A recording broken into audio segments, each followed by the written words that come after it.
Hello guys, कैसे हो आप सब। आई होप आप सभी अच्छे हो।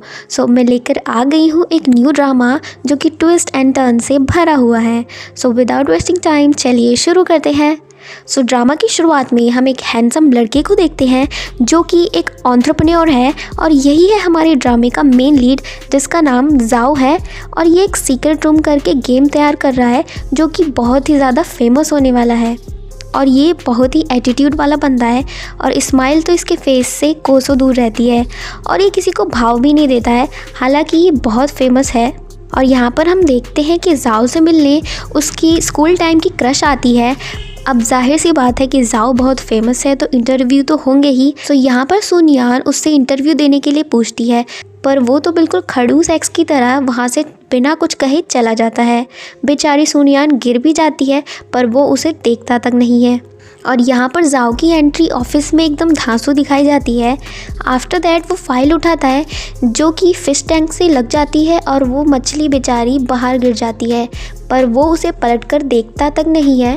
तभी वहाँ मैनेजर आकर उस फिश को बचाता है और जाओ को कहता है कि बॉस थोड़ी इंसानियत दिखा दिया करो। तभी जाओ को उसकी माँ की कॉल आती है और वो उससे बहुत ही अच्छे से बात करता है और यहाँ हमें पता चलता है कि वो अपनी माँ से बहुत ज़्यादा प्यार करता है। और यहाँ मैनेजर उसे फाइल में देख के बताता है कि कल उसकी एक गेट टुगेदर मीटिंग है जहाँ उसको जाना है, पर जाओ बिल्कुल मना कर देता है। बाद में मैनेजर बताता है कि सोनियान ने इतने ईमेल किए हैं कि उसका फ़ोन तक भर चुका है और उसने सोनियान को साफ मना कर दिया कि कोई इंटरव्यू नहीं होने वाला, बट वो कह रही है कि कल वो कॉकटेल पार्टी में आपका इंटरव्यू लेना चाहती है। और यहाँ पर जाओ पार्टी में जाने के लिए मान जाता है और एकदम टिपिकल खड़ूस की तरह कहता है कि सामने से मुंह पर मना करने में ज़्यादा मज़ा आएगा। आफ्टर दैट हम सोनियान को देखते हैं जो कि अपने फ्रेंड के साथ खड़ी होती है, मतलब फ्रेंड नहीं जो कि फ्रेंड कम दुश्मन होती है। और यहाँ पर सोनियान के पास एंट्री कार्ड तो होता नहीं है और यहाँ पर वो उसकी डेंजरस फ्रेंड उसे चिढ़ाने लगती है कि आज वो मिस्टर जो यानी कि जो जाओ है उसी का नाम जो भी है तो उससे मिलने वाली है। लेकिन तभी वहाँ पर सोनियान का फियांसे आता है और उसको लेकर चला जाता है और उसकी फ्रेंड बस उसे देखती रहती है। आफ्टर दैट हम देखते हैं कि सोनियान अपनी इंटरव्यू के लिए तैयारी में लगी होती है और वो बहुत ही ज़्यादा नर्वस भी होती है।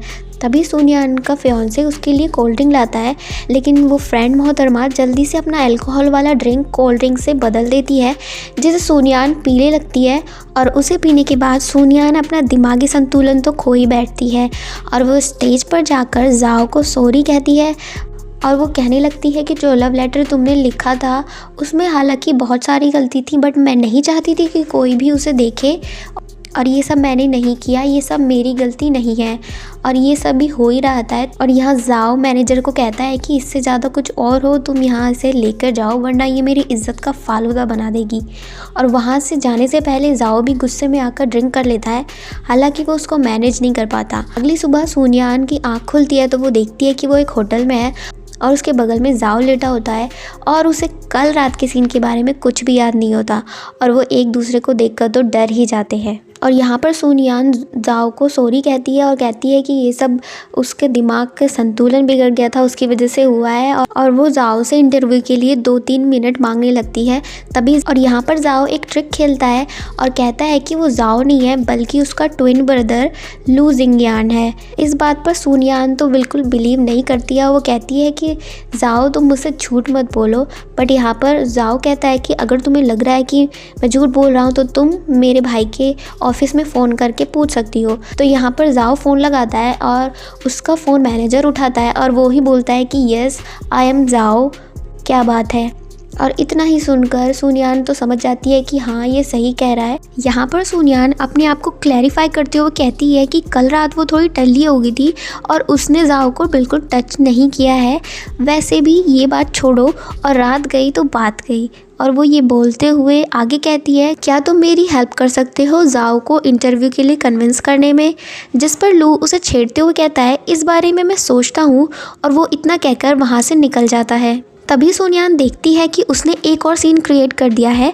उसने जाओ और उसकी पिक को अपने फियांसे को सेंड कर दिया है और ये लिखकर कि वो उससे शादी नहीं करेगी, जिसे देखकर सुनयान का तो माथा ही फिर जाता है और वो जल्दी से बाहर भागती है और जाओ को अपनी रिंग से प्रपोज करते हुए कहती है कि चलो शादी कर लेते हैं। और ये सब सुनकर जनाब जाओ तो बिल्कुल सुन नहीं पड़ जाते हैं। लेकिन यहाँ पर सुनयान बताती है कि वो शादी करने के बाद अपने रास्ते और वो अपने रास्ते हो जाएगा।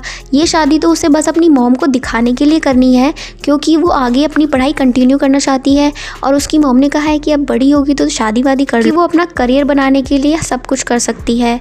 लेकिन यहाँ पर जाओ तो लगातार मना ही करता रहता है। तो यहाँ पर सुनयान अपना दिमाग चलाती है और एक ट्रिक खेलती है और वो जाओ को ब्लैकमेल करते हुए कहती है, अच्छा अगर तुम नहीं करने वाले हो तो मेरे पास तुम्हारे लिए कुछ है। और यहाँ पर वो जाओ से कहती है कि मेरे कपड़े तुम पर ज़्यादा सूट कर रहे हैं और इस फ़ोटो को मैं वायरल कर दूँ तो कैसा रहेगा। जिस पर जाओ उसे कहता है कि ऐसा मत करना। आखिरकार वो अपनी बेइज्जती के डर से वो हाँ कर ही देता है। और यहाँ पर सुनयान के पास ऐसा फ़ोटो कुछ होता नहीं है, बल्कि वो तो एक कैट की पिक को देखकर ऐसा सब बोल रही होती है। आफ्टर दैट मैनेजर आकर अपनी सफाई देते हुए कहता है, बॉस कि मैंने तो आप दोनों को अलग अलग लिटाया था और एक ही रूम खाली था, पता नहीं कैसे नेक्स्ट मॉर्निंग ये सब हो जाएगा, मुझे कोई आइडिया नहीं है। और यहाँ पर मैनेजर जाओ की केयर करते हुए कहता है कि बॉस आप पहले से ही अपनी मॉम को झूठ बोल रहे हो कि आप लूजिंग यान हो और अब इस लेडी को भी बोलोगे तो आप अपनी लाइफ कितनी हार्ड बनाओगे। अब यहाँ पर हम देखते हैं कि जाओ और सुनयान अपनी मैरिज के लिए तैयारी में लगे होते हैं। तभी यहाँ पर सुनयान की मॉम आती है और जब वो दूल्हा बदला हुआ देखती हैं तो वो यहाँ पर पूछताछ शुरू कर देती हैं। और यहाँ पर सुनयान ने पहले से ही जाओ को सारी चीज़ें समझा दी थी, लेकिन फिर भी जाओ सुनयान की मॉम के सामने उल्टा उल्टा ही बोलने लगता है। तभी सुनयान जाओ के कान पकड़ती है और उसे कहती है कि जो मैंने कहा है वही कहो, वरना तुम मुझे जानते ही हो। फिर यहाँ पर जाओ सारी ही बातें सही से बता देता है, जिस पर सुनयान की मॉम थोड़ा बिलीव करने लगती हैं। आफ्टर दैट हम देखते हैं कि अचानक से जाओ की मॉम भी वहाँ पहुँच जाती हैं। जाओ की मॉम ज़्यादातर हॉस्पिटल में एडमिट रहती हैं, लेकिन ये अपने प्यारे बेटे लूजिंग यान की शादी कैसे छोड़ सकती हैं। और मॉम को देखकर जाओ तो टेंशन में आ जाता है और वो उनसे बात करने की कोशिश करता है, लेकिन वो तो अपनी होने वाली बहू और समधन के पास चली जाती है।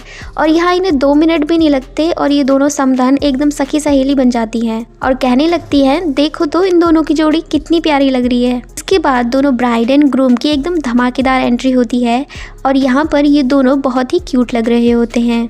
यह रिंग सेरेमनी स्टार्ट हो जाती है और ये एक दूसरे को रिंग पहना रहे होते हैं। तभी यहाँ पे जाओ सुनयान से कहता है कि इसके बाद तो किसिंग सेशन होता है, जिस पर सुनयान कहती है कि इस सब का इंतजाम मैंने पहले ही कर दिया है। और वो कहती है कि मैंने मास्टर को पहले ही ये वाला सेशन कट करने के लिए कह दिया है। और यहाँ पर वो मास्टर ब्लास्टर बनकर इन दोनों को किसिंग सीन के लिए इनवाइट करता है, जिसे सुनकर ये तो हिल ही जाते हैं। और यहाँ पर पब्लिक भी बोल रही होती है कि चलो चलो अब कर भी लो। और यहाँ पर सुनयान कदम बढ़ाती है और जाओ को किस कर लेती है। और यहाँ पर हम एकदम फ्लैशबैक में जाते हैं, जहाँ पर जाओ और सुनयान पार्टी में होते हैं और यहाँ पर सुनयान फुल ऑन टल्ली होती है और जो जाओ को अपने प्यार का इजहार करती है और उससे कहती है कि जाओ तुम्हें मुझसे कुछ कहना है। यहाँ पर जाओ देखता है कि सभी एक दूसरे को गुलाब देकर सभी को इजहार कर रहे हैं, तो वो भी गुलाब लेने के लिए चला जाता है। और जब वो वापस आकर देखता है तो उसके लव लेटर का सरेआम कत्ल हो गया होता है। सब उसे देख रहे होते हैं और उसकी मजाक उड़ा रहे होते हैं। और यहाँ पर सुनयान तो वो टल्ली होती है और वो जो उसका फियांसे है उसकी बाहों में लेटी हुई होती है। और इस इंसिडेंट के बाद ही इन दोनों के बीच इतनी बड़ी मिसअंडरस्टैंडिंग क्रिएट हो जाती है। वेल यहाँ पर सॉन्ग चलने की बजाय जाओ और सुनयान के बीच जो मैरिज की बात हुई थी वो यहाँ पर स्पीकर पर ऑन हो जाती है। उसको अवॉइड करने के लिए सुनयान यहाँ पे जाओ की तारीफ़ करती है और उसे कहती है कि फाइनली उन दोनों की शादी हो गई है और जाओ ने उसे कल प्रपोज़ किया और आज इतनी अच्छी अरेंजमेंट की है। और यहाँ पर तभी एंट्री हो जाती है उस चपड़गंजू फियांसे की, जिसने पहले भी इन दोनों के बीच मिसअंडरस्टैंडिंग क्रिएट की थी। लेकिन इस बार वो दोनों समधनें एक टीम की तरह काम करती है और उस चपड़गंजू को वहाँ से दफ़ा कर देती है। सो इसी के साथ हमारा आज का पार्ट यहीं पर एंड होता है और अपनी श्रद्धा अनुसार लाइक शेयर सब्सक्राइब कर देना। तो चलिए मिलते हैं नेक्स्ट पार्ट में। और हाँ गाइज, आपने वीडियो पूरी देखी है ना, तो कमेंट में 2121 कोड लिख देना, जिससे मुझे पता चल जाए कि आपने पूरी देखी है। Okay bye.